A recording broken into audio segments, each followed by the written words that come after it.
आमचे मित्र जुन्नरवरून आलेले आहेत वैरण घेऊन.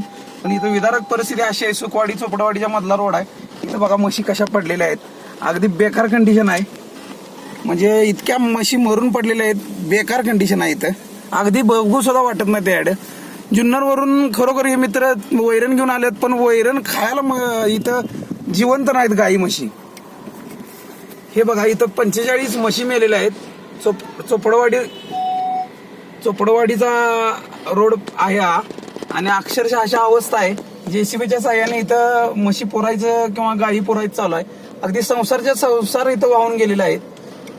आता म्हणजे डोळ्यात लोकांच्या पाणी आटलेलं आहे, अशा अवस्था आहे. म्हणजे लोकांना सुचत नाही, फक्त जीव वाचला एवढंच फक्त आनंद आहे, बाकी सगळं वाहून गेलेलं आहे. इकडे तुम्ही हे बघू शकता, आणि इकडे तुम्ही आता हे बघा, आता इथं किती म्हशी मेलेल्या आहेत बघा. अक्षरशः म्हणजे इथं म्हशी पुरायचंच काम चालू आहे. हे सगळं म्हशी पुरलेले आहेत. इथं 40 ते 45 म्हशी पुरलेल्या आहेत. खरोखर हे जेसीबी वाल्याचं कौतुक केलं पाहिजे की अतिशय ह्याच्यामध्ये दुर्गंधी तर इतकी आहे भयानक, पण जे लोकांना अनुभवायचं आहे ते खूप वाईट आहे. अक्षरशः नदीचं पात्र इकडं आहे, आणि ह्या ज्या म्हशी आहेत ते इथं पुरायचं काम चालू आहे. सध्या ही प्रायमा पेसी हीच आहे. सध्या म्हशीची विल्हेवाट लावणे, मेलेल्या म्हशीची विल्हेवाट लावणे